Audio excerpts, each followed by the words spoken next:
Sometimes it's the strangest things that stir up memories. Not the big events, not the holidays or birthdays, but the little things. Like this morning, I was sitting on my porch rockin' slow, like I do most days now, just watchin'. The breeze nudged the Spanish moss on the oaks across the yard, and I caught the smell of apple pie driftin' from my neighbor's kitchen.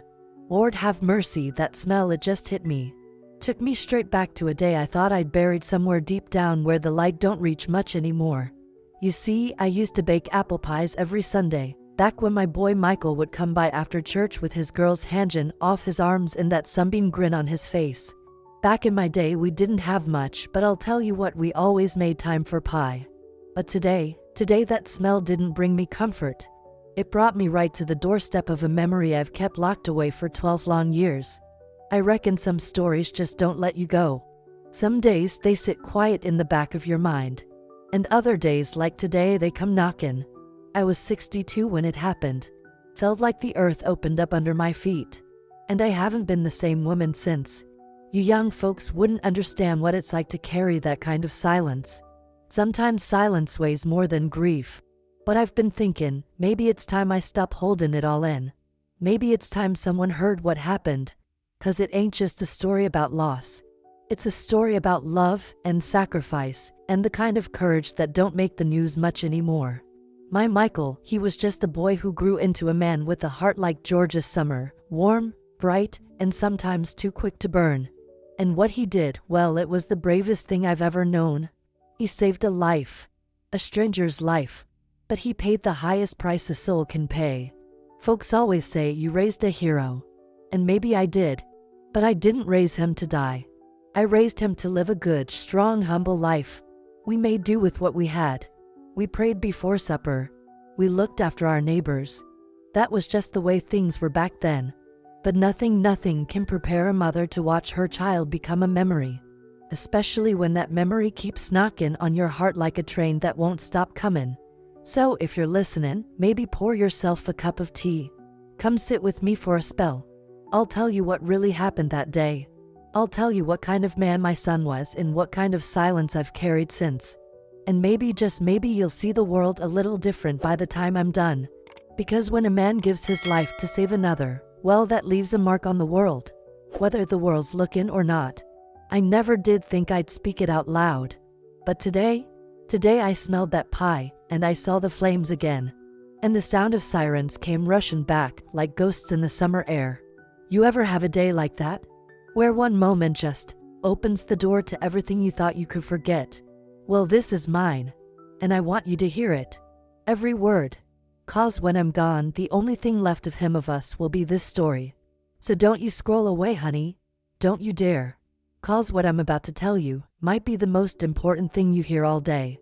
Back in my day, Savannah was slower, quieter.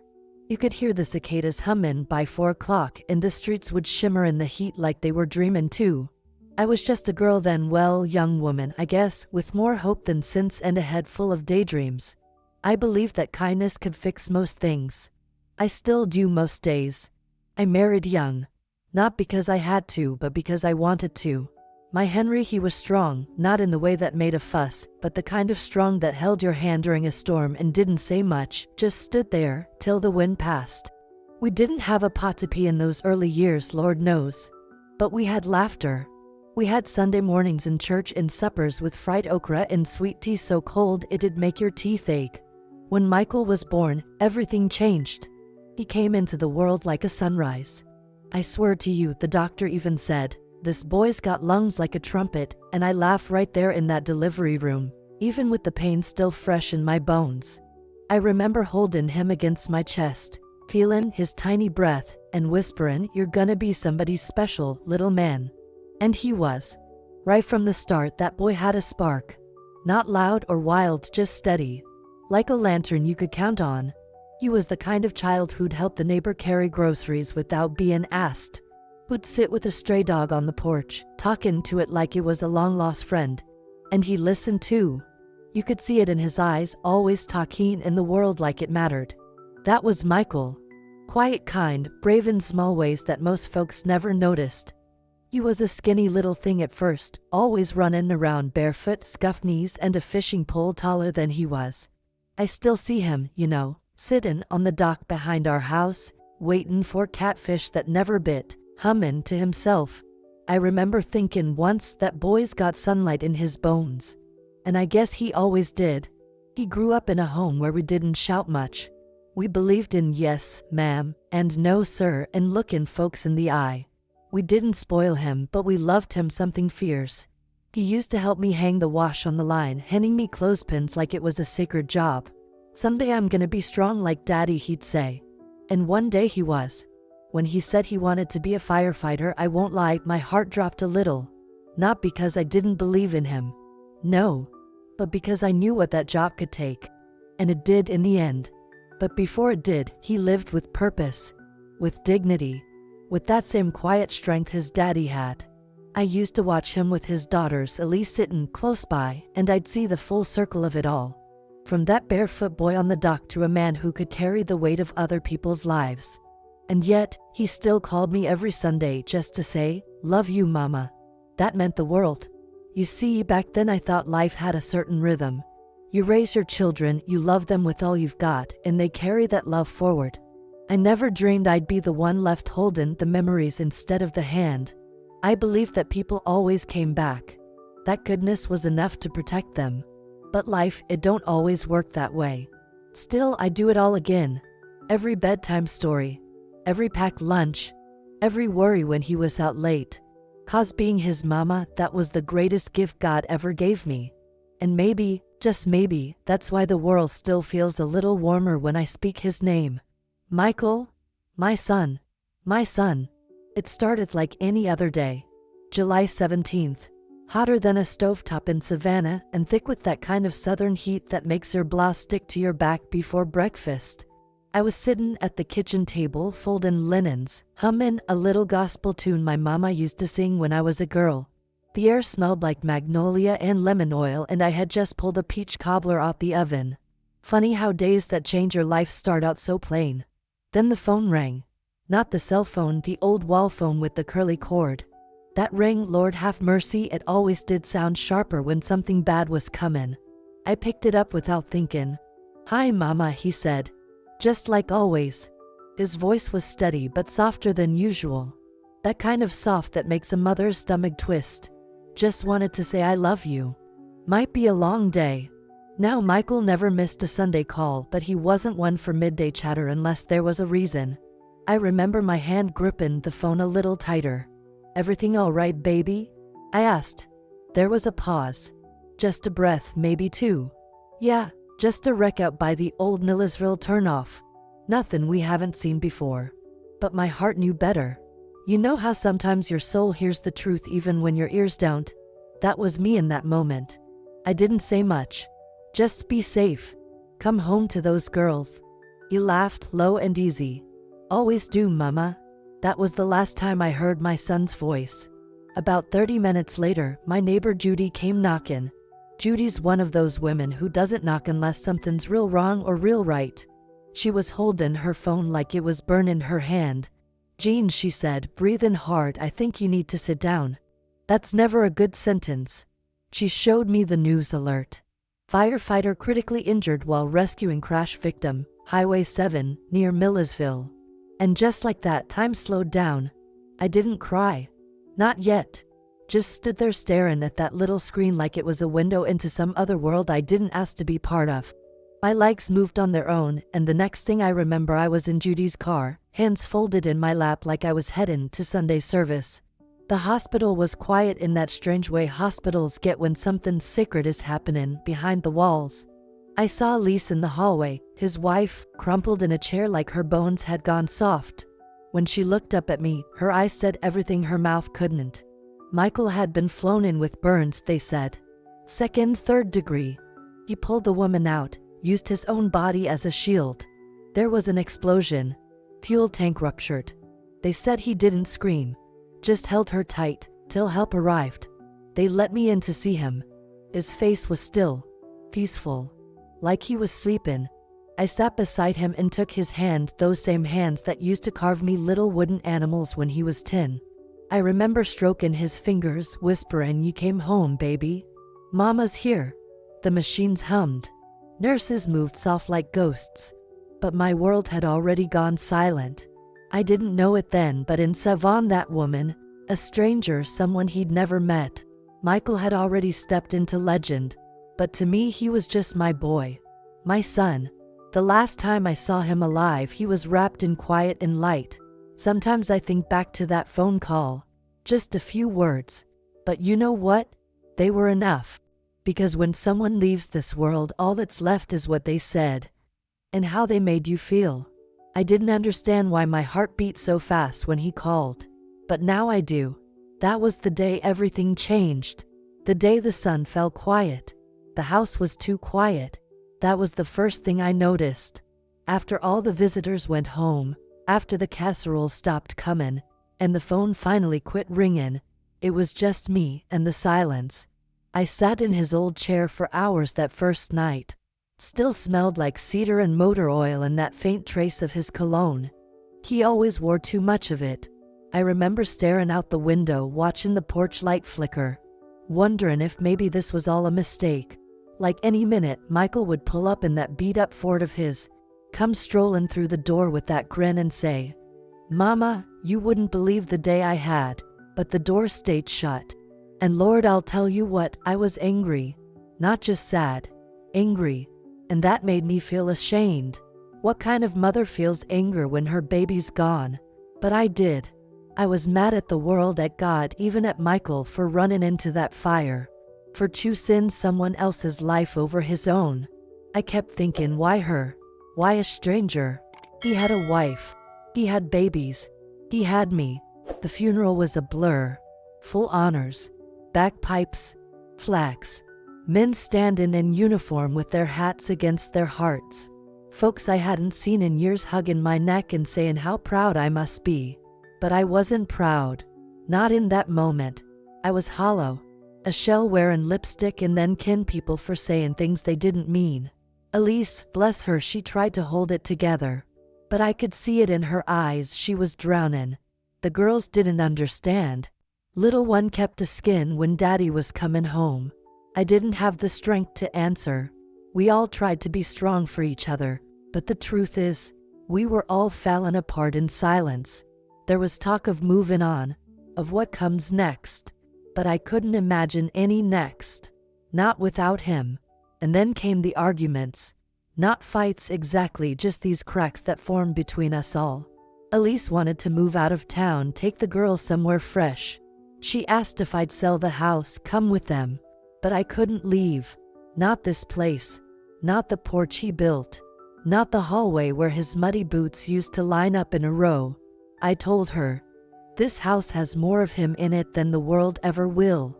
And she looked at me teary-eyed and said, but that's exactly why I can't stay. And I understood. Lord knows I did. But it felt like losing him twice. I went to church that Sunday more out of habit than hope. Sat in the same pew we always did. Pastor talked about grace, and how sometimes the Lord calls the bravest among us home early. I wanted to believe that. I needed to. But I kept hearing Michael's voice soft in my memory. Be safe, Mama. Love you. I kept seeing his hands, burned, still. The ones that used to braid his daughter's hair on the front steps. Some nights I walk through his room and just sit on the edge of his bed. I'd whisper things I didn't say when he was alive. Things like, I'm proud of you. And, I wish I told you more often how much I loved you. And sometimes I'd whisper, I'm sorry I was mad. You see, grief ain't tidy. It don't follow rules. It comes with guilt and silence and 1,000 what-ifs. Folks say time heals, but they don't tell you what to do while you're waiting. That week after the funeral, someone left a bouquet of sunflowers on my doorstep. No note, just the flowers. Michael's favorite. And that was the first time I cried. Not the kind of cry with sobbing and noise. Just quiet tears that soaked my blouse while I held those stems in my lap like they were sacred. That was the moment I knew. I couldn't stay silent forever. But I also knew. Not everyone would understand what came next. I remember the sound of the clock. Then nothing. It was a little brass thing that sat on the fireplace mantel. Hadn't worked right in years, really. But that morning the hands just stopped. 9:42. I looked up at it, sitting there with my coffee gone cold in my hand, and I swear the world held its breath. That was the hour Michael died, though I wouldn't know that for another 3 hours. But I felt it. Somewhere deep in my bones. The kind of feeling a mother can't explain, like a thread inside you's been cut clean through. You don't hear a snap. You just feel the emptiness flood in. The hospital called later that morning. Their voices were calm, too calm.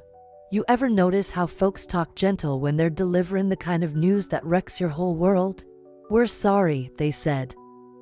"He didn't make it through the night." I sat there staring at the receiver like it might give me different words if I just waited long enough. Then I set the phone down real quiet. Didn't drop it. Didn't scream.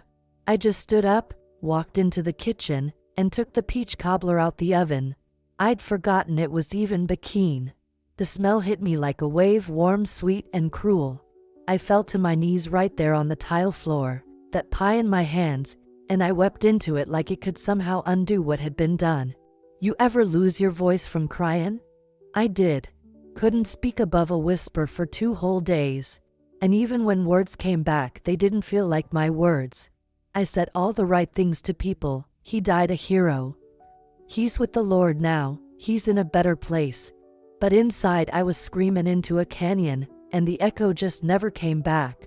Then came the moment that broke something deep in me. It was 2 days after the funeral. Elise was upstairs trying to get the girls down for bed.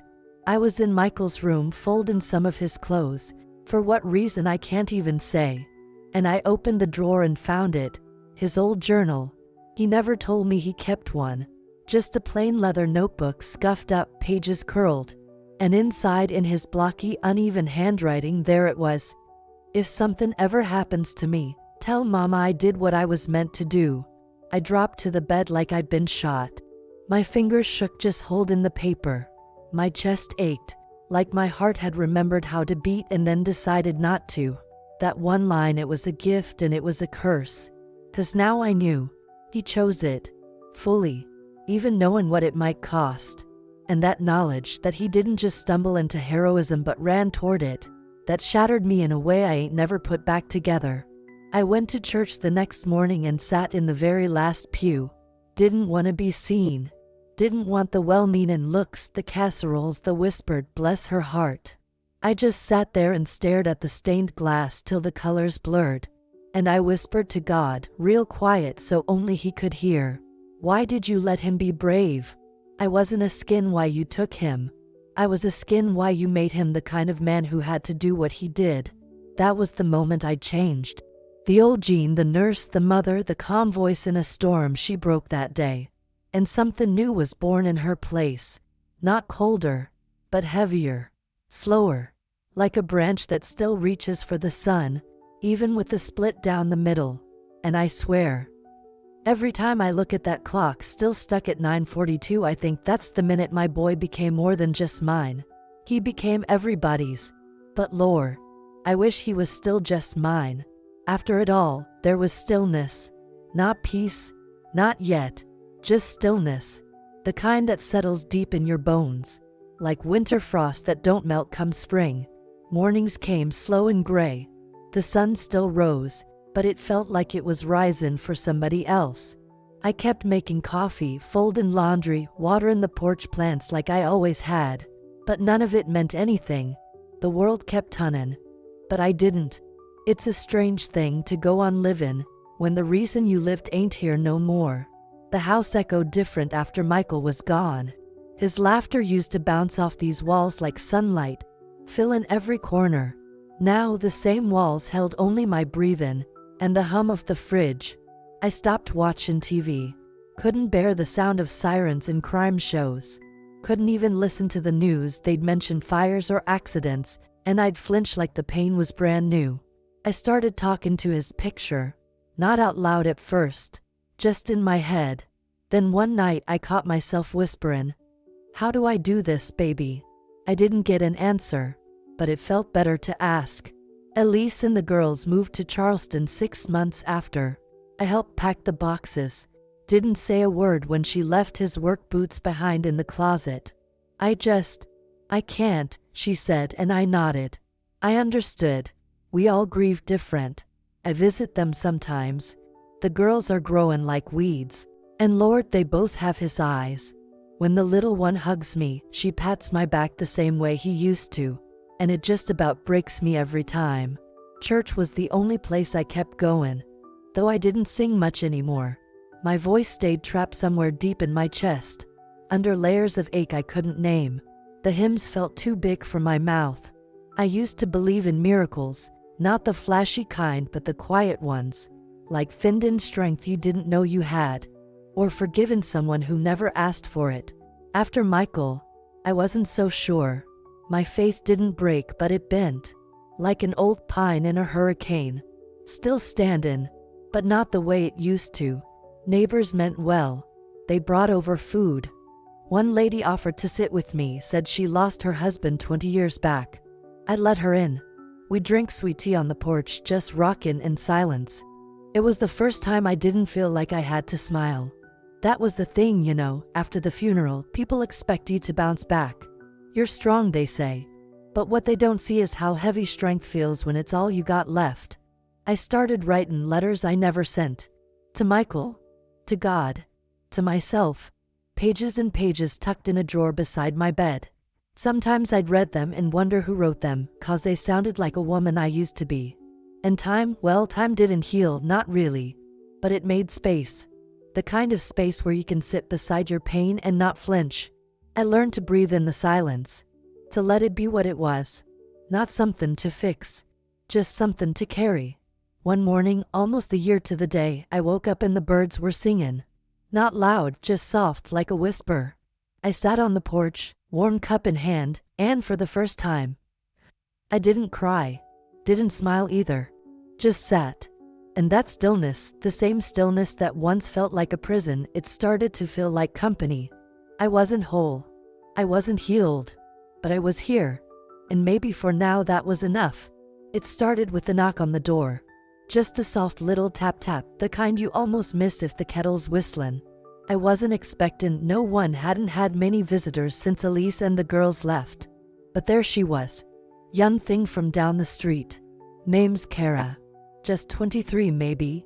Been living in her mama's old house with her baby boy and too much life behind her eyes for someone that young. She looked nervous, holding a folded flyer in her hand. "Miss Mason," she said, "I heard about your son. I didn't know him, but they're dedicating the new rec center next month in his name, and I'm helping organize it. I was wondering if maybe you'd say a few words." I just stood there. Felt like all the air got pulled out the room. I hadn't spoken about Michael in front of people since the funeral. Only to God, to his picture, and to the pages of a notebook nobody ever reads but me. I opened my mouth to say no, but nothing came out. Then I looked at her, this girl with a baby on her hip, a skin, not for a speech, but for a story. And something shifted. That night I sat down with an old photo box, dust sticking to my fingers. Pictures of Michael in his fireman's uniform, smiling with his daughters on the dock, him holding a fish too small to keep a proud as if he caught a whale. I laughed real quiet when I saw the one where he tried to teach our dog to sit in a canoe. Lord, what a mess. And for the first time in a long time, the memories didn't sting like they used to. They warmed, like light coming through the cracks of a boarded-up window. I went to that event, sat in the front row in my Sunday dress with the little white buttons, hands folded tight in my lap. And when they called my name, I stood up slow. My knees shook a bit, not from age, but from the weight of what I was carrying. I walked up to the mic, looked at the crowd, some folks I knew, most I didn't, and I said, "My son Michael believed in helping people. Even when no one was watching. He didn't die to be remembered. He died because it was in his bones to act. To serve. To love without a skin." Why? The room was quiet. Not a heavy silence. A listening one. That moment didn't fix everything. But it gave me something I didn't realize I'd been missing. A way to keep him moving in the world. Not just in memory but in meaning. I started going down to the firehouse once a month, bringing biscuits and hot coffee to the boys. They'd sit with me, tell stories about calls they ran, about Michael, about life. One of them, a young man named Troy, said to me, "Ma'am, he's why I joined." I watched what he did, and I wanted to be that kind of man. That broke me open right there. Not in grief, in grace. Turns out grief don't leave, but it can learn to walk beside you instead of dragging you down. I still talk to Michael, still have bad days, but now there's days where the bird sound feels like a hymn, where a knock on the door don't make my chest tighten, where helping someone else feels like breathing again. I used to think my life ended when his did, but now I see it just changed shape. He's gone, but he echoes. In the way I love, in the way I listen, in every little brave thing I choose to do now. And that's something. I spent so long carrying guilt like a purse I couldn't set down. It hung on my shoulder in the kitchen, in church, even in dreams. Though for the anger I felt, for the things I didn't say, for surviving while he didn't. And I never told anyone, not even Elise, that for a long time I blamed myself. I know it sounds foolish. I wasn't there. I didn't light that fire or turn that wheel. But a mother's mind don't always follow logic. I kept thinking, maybe if I'd called him that morning, maybe if I'd begged him to quit, maybe if I'd prayed harder. But grief plays tricks. It rewrites the story until you're the villain in a book full of love. One afternoon, maybe a year and a half after he passed, I was cleaning out the attic. Not for any reason, just one of those days where you feel like if you don't do something, you'll dissolve. I found a box with Michael's old things. Trophies. A baseball glove. A bundle of letters I wrote him when he went to fire school. And there at the bottom was that wooden bear he carved me when he was 11. I'd forgotten all about it. Just a tiny thing, rough and a little lopsided, but it still smelled faintly of cedar. I sat there in the dust and heat, holding that bear like it was holy. And I cried. I mean really cried. Not out of pain, not entirely, but from the release. The bear reminded me of what I'd forgotten. Michael didn't live cautiously. He lived true. And if I kept living with guilt and regret, I wasn't honoring his life. I was shrinking it down to one day. One fire. One goodbye. So I made a choice right there on that attic floor. I let go. Not of the love, not of the memory, but of the weight that said I should have done more. Of the lie that said I wasn't enough. I picked up that bear, walked downstairs and placed it on the mantel right beneath the stopped clock. And I whispered, "I forgive you, Michael, and I forgive me too." You see, forgiveness ain't just for the ones who wronged you. Sometimes it's for the parts of yourself you've held hostage. I'd been my own prisoner. But that day I unlocked the door. And I did something else. I called Elise. Told her I was ready to come visit for a while. Not just for holidays. Really visit. Stay. Be part of their everyday again. She cried when I said it. "The girls ask about you all the time," she said. So I packed the suitcase, not forever, just enough. I left the porch light on like always. But this time, not in case Michael came home. This time for me, a reminder that it's okay to return, even after the long dark. I don't know if healing ever finishes. I think it just changes shape, gets quieter. But I do know this, I chose to live again. Not despite the pain. With it. I chose to laugh when the girls tell me silly jokes. I chose to hold Elise's hand when the days get hard. I chose to write this story down so maybe someone else won't feel so alone. I'm not who I was before. That woman's gone. But what's left of her is enough. Strong enough. Soft enough. Brave enough to keep going. So yes, I lost my boy. But I didn't lose the love. That's still here. And I carry it forward, one breath, one memory, one kind act at a time. Because in the quiet, after all's been said, I heard myself say, I want to live. Gently. Truly. Still.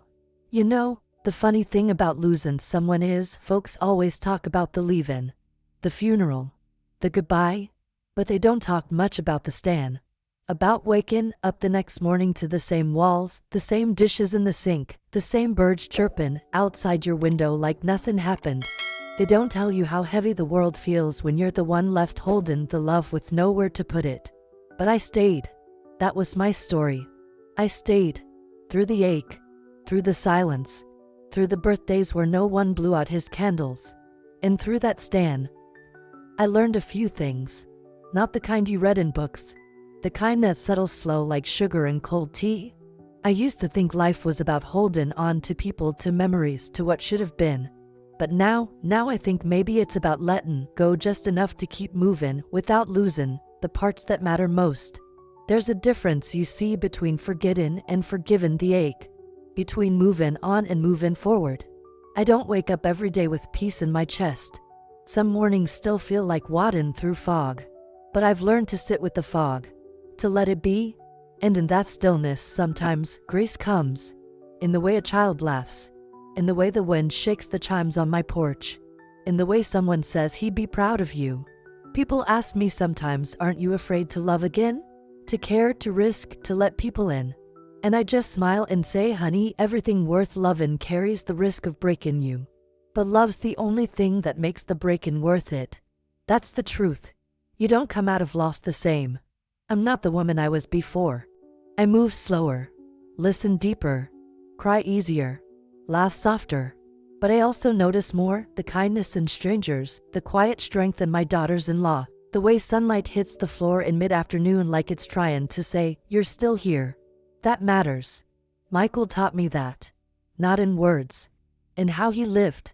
He didn't ask if it was safe. He asked if it was right. And that's the question I carry now. When I'm faced with fear or sadness or even joy I don't feel I deserve, I ask, what's the right thing? The kind thing? The true thing? If you're listening to this, maybe you're holding something too. Grief, guilt, fear, regret. Maybe you've been waiting for a sign to let go of the should-haves and lean into what's still here. Well, maybe this is it. Maybe it's time you stop waiting for the perfect moment. Maybe it's time to forgive yourself for surviving, for not knowing what to say, for breaking down in the cereal aisle. Maybe, just maybe, it's time to stop hoping the past will knock on your door again and start opening it for the life still knocking right now. I don't have all the answers, but I know this much: love doesn't die with the body. It lingers. In the stories we tell, in the meals we cook, in the way we choose gentleness even when we're tired. So live. Not perfectly, just presently. And if you're still waiting for a sign, well, sugar, maybe this voice right here is it. Well, here we are. You stayed, sat with me through all 10 of these memories. That's something these days, real listening. Not many people slow down long enough to really hear a heart open up. But you did. And I thank you for that. I don't know what you see when you look at an old woman like me. Just a grandma in a cardigan, maybe. But if you've heard anything in this story, I hope you heard this: love never truly goes quiet. It just changes its voice.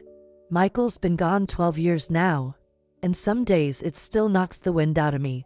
But other days, and they come more often now, I feel him. In the breeze that lifts the corner of the porch curtain, in the way the sunset touches the fields just so, in the sound of laughter that don't belong to him, that somehow carries his echo. And sometimes I whisper his name out loud, not to call him back, just to keep it alive. Michael. It floats into the air like a prayer, a thread between this world and wherever he is now.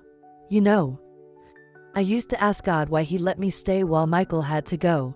But now I think maybe it's because there's still someone out there who needed to hear this story. Maybe that someone is you. Maybe you're carrying something heavy. Or maybe you've been waiting for a sign to let go of a sorrow that sat too long in your chest. Well, this is me telling you it's okay to live. Not to move on, just to move with it. I've come to believe that we're all just passing stories along, from mother to child, from friend to stranger. And this was mine to give. A piece of my boy, a piece of me. Sometimes I wonder if he knows, if somewhere somehow he can feel how many hearts his stories touched. And I like to think, just maybe when the wind picks up through the pines, when the chimes rattle just right, he's smiling somewhere, saying, "Look at you, mama. You told it." This story ain't just about loss. It's about courage. About showing up when your heart's cracked in two. About small acts of love that ripple far beyond what we'll ever see. So let me ask you something. And take a breath before you answer.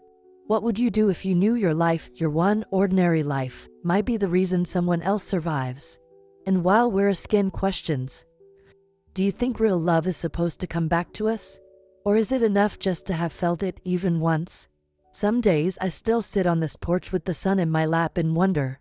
I look up at the sky and say, Michael, if you remember me, send a breeze. And sometimes the trees move. Not always, but sometimes. And on those days I know. I'm not telling this story just for me. I'm telling it for you.